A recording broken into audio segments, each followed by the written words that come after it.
দেখো গুটি গুটি পায়ে তো নবমীটা এসেই গেল, আমাদের অপেক্ষার ফল। দেখো এরকম একটা থালি তোমরা অবশ্যই নবমীর দিন ট্রাই করো। কি কি আছে দেখো, এখানে আছে বেগুনি একদম মোটকু, এখানে আছে তারপরে হলো রুই মাছের কালিয়া, চিংড়ির মালাইকারি, স্যালাড, চাটনি, আর ভাতের কথাটা বলছি না, ভাত তো সবাই বানায়, তবে সেই ভাতটা যেন দেরাদুন চালের অথবা বাসমতি রাইস হয়, অথবা পোলাওয়ের সাথেও খারাপ লাগবে না। তোমরা যদি এই ডিশটা নবমী অথবা সপ্তমীতে করো একদম জমে যাবে, বাড়ির লোক হই হই করে খাবে আর বিকালে ঠাকুর দেখতে বেরিয়ে পড়বে। কি খারাপ বললাম? একদম না। তোমরা কিন্তু অবশ্যই ট্রাই করো। নমস্কার বন্ধুরা, আমার চ্যানেলে তোমাদের সবাইকে স্বাগত জানাই। আজকে দারুণ কম্বো নিয়েছি, সেটা হলো কি বলতো, নবমী স্পেশাল কম্বো।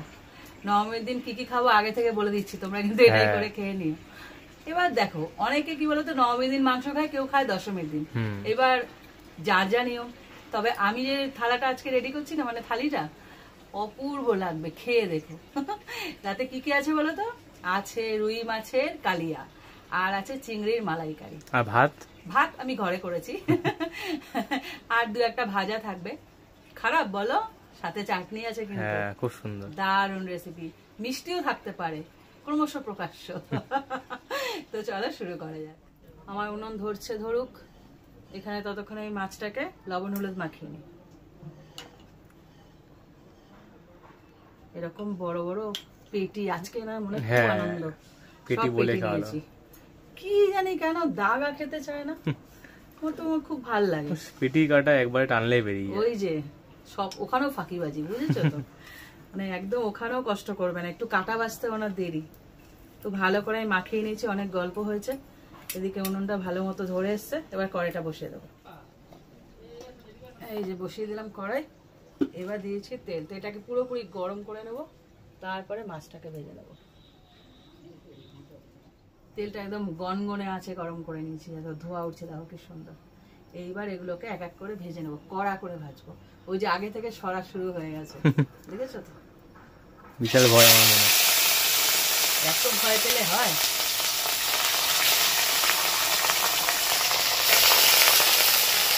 দেখো পুরো লাল করে মাছটাকে ভেজে নিয়েছি, এবার এটাকে তুলে নেবো। কালিয়ার মাছ না একটু লালচে করে ভাজতে হবে, নাহলে কড়া করে। হ্যাঁ, কড়া করে। কালিয়ার জন্য এখানে একটা মশলা রেডি করব, তার জন্য এখানে দিয়েছি টক দই। টক দইটাকে ভালো করে ফেটিয়ে নিতে হবে প্রথমে, এরপর এক এক করে সমস্ত মশলাগুলো দিয়ে দেবো। দিয়ে দিচ্ছি কাশ্মীরি লঙ্কার গুঁড়ো। যেই দিয়েছি সাথে সাথে কি সুন্দর রং বেরিয়েছে। হ্যাঁ, এবার দিয়েছি লবণ স্বাদ অনুযায়ী, দিচ্ছি হলুদ গুঁড়ো, জিরের গুঁড়ো, আর দিচ্ছি এবারে ঝাল লঙ্কার গুঁড়ো। ঝাল ঝাল মিষ্টি মিষ্টি। হ্যাঁ, গরম মশলা। আমরা নবমীর খাবারই আগে রাতে উপভোগ করে নিচ্ছি। এবার এটাকে ভালো করে মিশিয়ে নেব। কি দারুণ কালার ছেড়েছে। এখানে একটা মশলা রেডি করব, সমানে মশলা রেডি করছি। হ্যাঁ, 2 টুকরো আদা, কয়েক কোয়া রসুন, আর আজকে পেঁয়াজটা না একদম থেতো করেও দেবো না আর পিষেও দেবো না, গোটা গোটা যাবে, এরকম ঝিরি ঝিরি পেঁয়াজ। খেতে মারাত্মক হবে। আমি একদম লাল লাল পাকা পাকা নিয়েছি, দেখতে সুন্দর লাগার জন্য। এবার এটাকে থেতো করে নেব। সমস্ত কাজ রেডি হয়ে গেছে, এবার কড়াইটা আবার বসিয়ে দিচ্ছি, এতক্ষণ নামানো ছিল। এবার গোটা গরম মশলা দিয়ে দিচ্ছি। প্রথমে দিচ্ছি একটা তেজপাতা, আর দিচ্ছি দেখো এখানে আছে একটা স্টার অ্যানিস, একটু জয়িত্রী, গোটা গরম মশলার মধ্যে আছে ছোট এলাচ আর দারচিনি। কালিয়া বলে তো বিশেষ করে রান্না করতে। হ্যাঁ, এবার এটাকে একটুখানি ভেজে নেব। গ্যাস সাথে সাথে আওয়াজ করতে শুরু করে দিয়েছি। গরম না একদম। এবার ওই যে আদা আর রসুনটা থেতো করলাম ওটা দেব।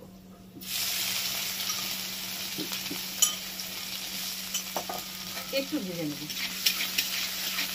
দেখো একটুখানি ভেজে নিয়েছি, এবার দিচ্ছি পেঁয়াজ কুচি। এখানে মিডিয়াম সাইজের 2খানা পেঁয়াজ নিয়েছি। এখানে আমার 5 পিস বড় সাইজের মাছ আছে, পেটি আর কি, সেখানে আমি 2খানা পেঁয়াজ নিয়েছি।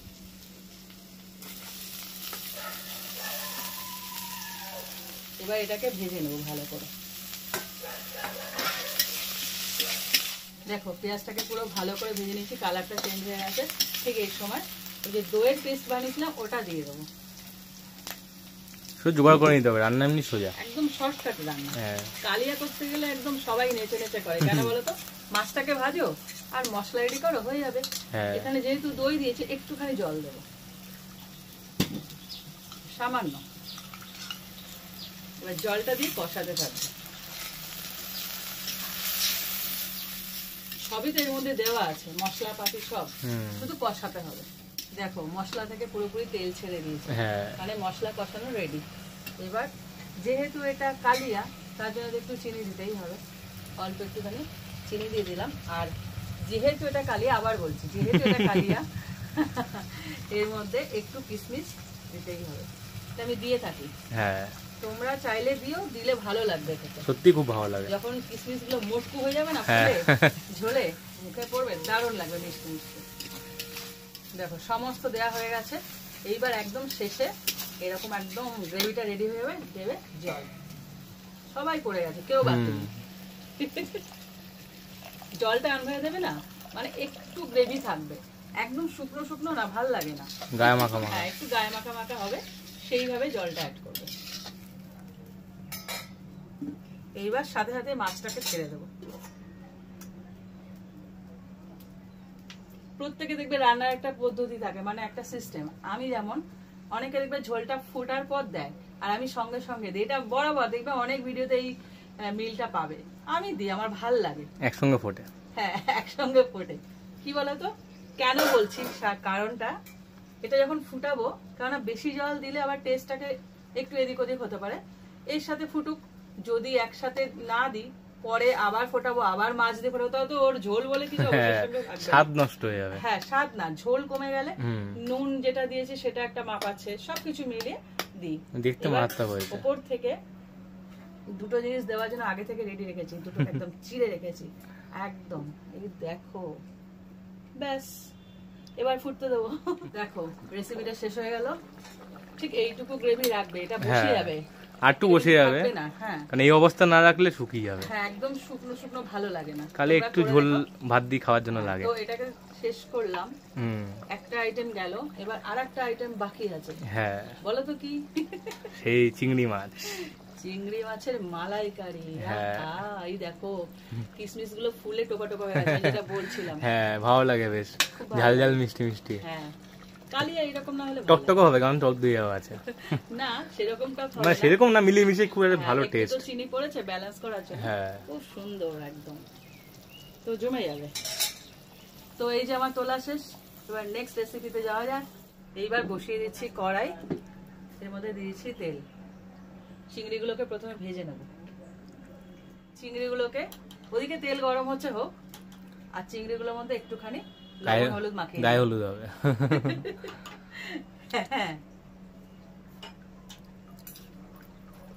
এখানে একটা মশলা তৈরি করে নেব। এক টুকরো আদা, দুটো কাঁচা লঙ্কা, আর হলো একটা বিশাল বড় আকারের পেঁয়াজ, সব কটা বেটে নেব। সেই স্বাদ হবে নাকি? হ্যাঁ ওমা, এখানে মালাইকারি যেমন তেমন করলে হয়? হ্যাঁ দেখো তার আগে একটা জিনিস দিয়ে দেবো, একটা না দুটো জিনিস দিয়ে দেবো।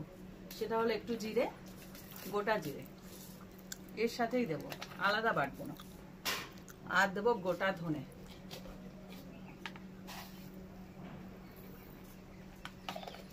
বাটা মশলাই করছি, ভাবতে পারছো কেমন হবে? মারাত্মক স্বাদ হবে। তেলটা পুরোপুরি গরম হয়ে গেছে, এবার মাছগুলোকে ছেড়ে দেবো, মানে চিংড়ি মাছ। ছোট বলে কি মাছ না? অবশ্যই মাছ, এই মাছের স্বাদই আলাদা, আমার খুব প্রিয়। হ্যাঁ এনার খুব প্রিয়। হ্যাঁ সমস্ত বাটা হয়ে গেছে, পেঁয়াজগুলো, পেঁয়াজ সমস্ত কাঁচা লঙ্কা আদা সব তুলে নিয়েছি। এবার বাটবো নারকেল।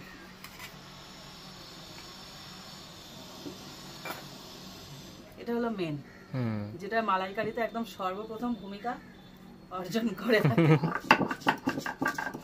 দেখো চিংড়ি মাছটা পুরোপুরি ভাজা হয়ে গেছে, একদম গোল হয়ে গুটিয়ে গেছে। এবার চিংড়িগুলোকে তুলে নেব। পুরো এই যে জুসটা আছে না, জুসটা শুদ্ধ তুলে নেবে। জুসও তো স্বাদ আছে, ওতেই তো আসল স্বাদ। এই কড়াইতে দিয়ে দিচ্ছি আর একটু তেল। তেলটা হালকা গরম করে নিয়েছি, এর মধ্যে দিচ্ছি গোটা গরম মশলা, হালকা করে একটু ভেজে নেব।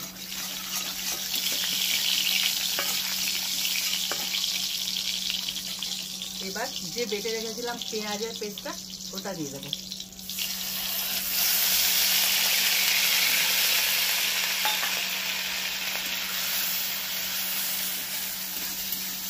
এটাকে একটু ভালো করে ভেজে নেব, 3 থেকে 4 মিনিট দেখো এটা ভেজে নিয়েছি। প্রথমে এটা ভেজে নেবে, তারপর দিয়ে দিচ্ছি যে নারকেল বাটা ওটা।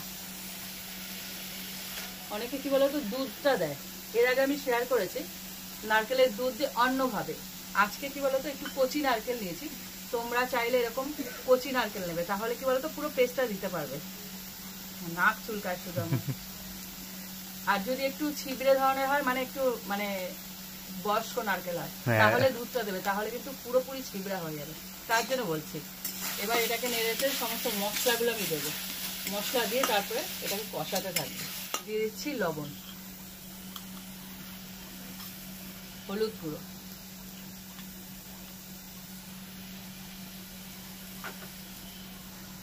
এখানে কাঁচা লঙ্কা দেওয়া ছিল, একটু দিয়ে দিচ্ছি লঙ্কার গুঁড়ো। এটা কিন্তু খুব একটা ঝাল হয় না, দেখবে মালাইকারি একটু মিষ্টি মিষ্টি ধরনের হয়। এবার যদি তোমরা কেউ ঝাল খাও, আমি জানি না, কেউ যদি ঝাল খাও তাহলে দিতে পারো, কোনো ব্যাপার নেই। এইবার এটাকে ভালো করে কষিয়ে নেবে, একটু একটু জল দেবে আর কষাবে। কি বলতো নারকেল দিলে না, নারকেল তারপরে তোমার চার মগজ এগুলো দিলে একটু মানে টাইট ভাবটা চলে আসে, কাজু, তখন গিয়ে একটু একটু জল দিয়ে কষাতে। দেখো এটা কষাতে কষাতে এর মধ্যে দিয়ে দিচ্ছি টমেটো কুচি, একটা বড় সাইজের টমেটো কুচানো আছে। এবার টমেটোটা দিয়ে একসাথে এটাকে কষাতে থাকবো। আর এই সময় দিয়ে দেবো একটু কাশ্মীরি লঙ্কার গুঁড়ো, জাস্ট কালারের জন্য।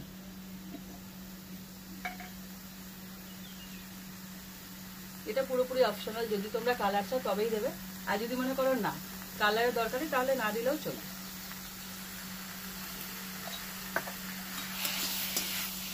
দেখো সমস্ত মশলা কষানো হয়ে গেছে, এবার দিয়েছি ভাজা চিংড়ি মাছটা জুসটা একসাথে। এটা কিন্তু অবশ্যই দেবে, এটার মধ্যে কিন্তু মেন স্বাদটা লুকিয়ে থাকে। এবার এটাকে দিয়ে একটু কষিয়ে নেবো, হালকা নাড়াচাড়া করে নেবো, কেননা চিংড়ি মাছটা তো ভাজা, খুব বেশি নাড়াচাড়া করার দরকার নেই, একটুখানি নেড়ে নিলাম। এবার দিয়ে দেবো জল, একদম সহজ পদ্ধতি, দুটো রান্নাই শিখে গেল, একদম সোজা। একদিন করে খাওয়াস তো? আচ্ছা, কোনো ব্যাপার না। সব সময় কি আমি রান্না করব কোনো কথা? হ্যাঁ, করে খাওয়াবো। একটু করে খাওয়ালে তো আমি একটু শান্তি পাই। হ্যাঁ, খাওয়াবো। সারাক্ষণ তো হাত না নাড়লে কপালে জোটে না। তো এটাকে ফুটতে থাকুক, আর এদিকে আমি আজকে গরম মশলাটা বাটা দেব। এই দেখো ভেজানো রয়েছে, এবার এটাকে পুরো বেটে দেবো। তোমরাও পারলে এটা বেটে দিও, এই যে কি স্বাদ সেটা পুরো মশলাই নেই। এবার এটাকে ভালো করে বেটে নিই, একটুখানি চিনি দেবো, এটা ব্যালেন্সের জন্য, মালাইকারিতে চিনি পড়বে, এটা সবাই জানো। আর যে গরম মশলাটা বেটে নিলাম ওটা দিয়ে দেবো। ওফ, এটা দেওয়ার সাথে গন্ধ বেরোবে না, মারাত্মক হয়, মারাত্মক। আমি খুব ভালোবাসি বাটা মশলা, যতই কেনা থাকুক আমার কি জানি আমার খুব ভালো লাগে। এবার এটাকে মিশিয়ে দেবো, তোমরা দিলেই বুঝতে পারবে তফাৎটা কি, যে বাটা মশলার কি স্বাদ। সে তো বটে। এই চারিদিক না মমা করছে, শুধু ভাতের অপেক্ষা। গরম গরম ধোয়া ওরা ভাত হবে, একটা কাগজি লেবু হবে, আর এই চিংড়ির মালাইকারি। আর কি লাগে বলো? না, আমার জিভ জলে ভরে যাচ্ছে, ছোচা। ভাবছে রান্না করবে কি কি ছোচা রে বাবা। এই দেখো তৈরি হয়ে গেল চিংড়ি মাছের মালাইকারি, একদম গ্রেভি একদম রেডি হয়ে গেছে, শুধু ভাত নেওয়া বাকি। তো এটাকে তুলে ফেলি। লাস্ট আর একটা রেসিপি বাকি নাকি? হ্যাঁ, আরো একটা রেসিপি বাকি, সেটা বলেছিলাম না ভাজা, সেটা কি বলতো বেগুনি। হ্যাঁ, ওটা হলেই শেষ। পুজোয় কে না খায়, আমিও খাবো, কেন? হ্যাঁ, দু রকম মাছ, বেগুনি, ভাত, আর কি লাগে? সবাই খায়। এই তো কটা দিন একদম জম্পেশ খাবো, ডায়েট ফাইট মাথাতেও আনার চেষ্টাও করবো না। আমি ডায়েট এমনিও করি না, হ্যাঁ বলে যায়।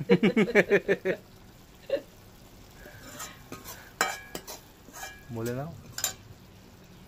তো এটা তো শেষ হলো, এইবার আমি বেগুনির প্ল্যানিং করি। চলো এইবার তৈরি করব বেগুনির ব্যাটার। এই দেখো বেগুনগুলোকে পাতলা পাতলা করে কেটে নিয়েছি, এইবার ব্যাটারটা রেডি করবো। এখানে দেখান আপনি, এখানে হ্যাঁ এখানে নিয়েছি বেসন। এবার যে পরিমাণ বেগুন মানে বেগুনটা তোমরা নেবে সেই পরিমাণ বেসন নেবে, এর কোনো মাপ আমি বলতে পারবো না, কেননা তোমাদের কতজন সদস্য যে আমি তো তা জানি না, সে আন্দাজে বেসনটা নিয়ে নেবে। এবার যতটা বেসন নেবে তার 4 ভাগের 1 ভাগ নেবে চালের গুঁড়ো, এটা বলতে পারি। এবার যতটা বেসন নেবে ঠিক তার সেই মাপে নেবে, কেননা সম পরিমাণ নেওয়া যাবে না। দিয়ে দিচ্ছি হলুদ গুঁড়ো সামান্য, একটু একটু ঝাল ঝাল লাগার জন্য দিয়ে দিচ্ছি লঙ্কার গুঁড়ো, লবণ স্বাদ অনুযায়ী।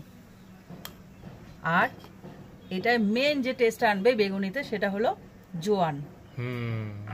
এটাকে একটু হাতে এরকম রগড়ে দিয়ে দেবে, এইটা দিলে যা স্বাদ হবে না, এটাকে ভালো করে মেশাবো। অনেকে এর মধ্যে বেকিং সোডা দেয়, আমি দিই না, তোমরা দেখবে কতটা ক্রিস্পি হয়, বেকিং সোডা ছাড়াই হবে। আসল রহস্য কোথায় জানো, এই যে ব্যাটারটা ফেটাতে হবে খুব সুন্দর। বেসন দেখবে প্রথমে থাকবে ভারী, ফেটাতে ফেটাতে একদম হালকা হয়ে যাবে, দেখলে মানে কালারটাও চেঞ্জ হয়ে যাবে।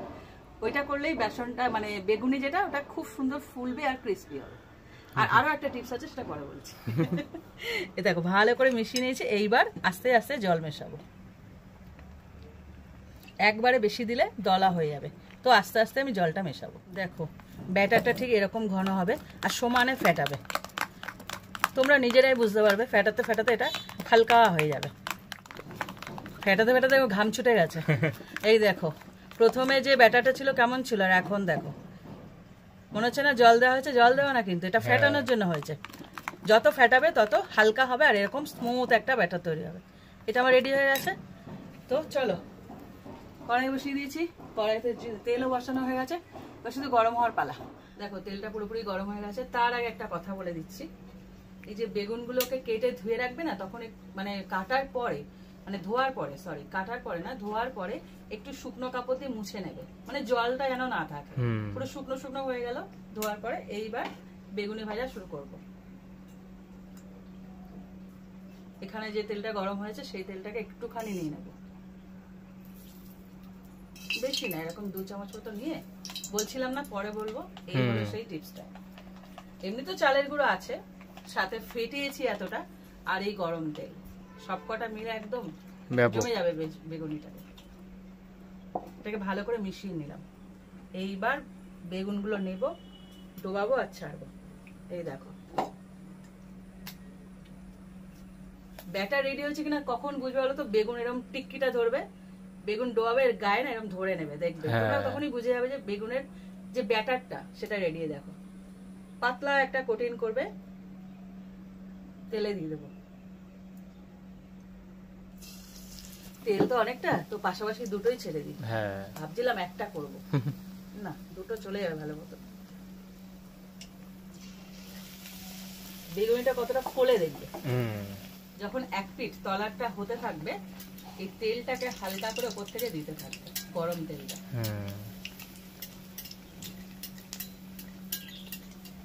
দেখো উপর পিঠটা খুব সুন্দর হবে, ওটা উল্টাবো তো উপরটা হোক না। দেখো ফোলা শুরু হয়ে গেছে, একদম স্কিপ করবি না, এটা দেখা। দেখো বেগুনির স্ট্রাকচারটা শুধু দেখো, আহা এরকম লোভনীয় বেগুনি দুটো হলে, একটা কত চওড়া দেখো, দুটো লাগবে না। এই দেখো মানে ফুলে ঢোল হয়ে গেছে। হ্যাঁ এই দেখো আরো ফুলবে, এটাই তো মজা বেগুনি। না ফুললে ভালো লাগে, চিপটা থাকলে পুরো কোল বালিশ হয়ে গেছে। এবার এটাকে তুলে নেব। অনেক কাণ্ড আছে, অনেক কাণ্ড করার পর এরকম কোল বালিশ হয়, তাই দেখলাম আজ, না হলে এমনি এমনি হয় না। দেখো বেগুনিগুলো, একটা বেগুনি হলে হয়ে যাবে না? দেখো সমস্ত রেসিপি শেষ হয়ে গেল, শুধু ভাতটা তোমাদের দেখাইনি, ওটা আমি ঘরে করেছি। দেখো কি করেছি, বেগুনি করেছি, তারপরে চিংড়ি মাছের মালাইকারি করেছি, একটু ডাল নিয়ে নেবে, ভাতের সঙ্গে ডাল, বেগুনি আর 2 রকম মাছ, আর সাথে একটু স্যালাড। হ্যাঁ ব্যাস আজকে রেসিপিটা শেষ করছি। তোমরা এই রেসিপিগুলো নবমীতে করবে, অবশ্যই করবে। হ্যাঁ, তো রেসিপিটা এখানে শেষ করলাম, বেগুনি দিয়ে শেষ করলাম। বেগুনি শেষে ভেজেছি কেন, বেশ মচমচে করে খেতে পারবে তাই। হ্যাঁ, আর যা যা রেসিপি আজকে বানালাম সবকটা তোমরা নবমীতে খেও। খেয়ে দেখো কি সুন্দর লাগবে। আর শেষে একটা রিকোয়েস্ট, ছোট্ট একটা লেবুর টুকরো নেবে, অবশ্যই নেবে, জমে যাবে একদম নবমীর দিনটা। দেখো বেগুনি দিয়ে তো শেষ করলাম, বেগুনিটা একদম শেষে কেন করেছি, বেশ মচমচে করে খাবে। তো যে যে রেসিপিগুলো আজকে করলাম সেগুলো তোমরা নবমীর দিন করো, অবশ্যই করো। দেখো খেয়ে কতটা ভালো লাগে। আর একটা ছোট্ট লেবু নেবে। আর রেসিপিগুলো যদি তোমাদের ভালো লাগে তাহলে একটা লাইক দিও, আর শেয়ার করো আজকের রেসিপিটা, যেন সবাই এই আইডিয়াটা পায় যে নবমীর দিন এই থালিটাই করবো। সাথে কিন্তু দেরাদুন অথবা বাসমতি রাইস অবশ্যই করবে। আবার কি আবদার আমার। কমেন্ট করো কেমন লাগলো, আর এটা শেয়ার করো, আর ভালো লাগলে লাইক দিও। এরকম আরো রেসিপি পেতে আমার চ্যানেলটা সাবস্ক্রাইব করে দিও। আর যারা ফেসবুক থেকে দেখছো তারা আমার পেজটা লাইক করে দিও। তো আজকের মতন টাটা।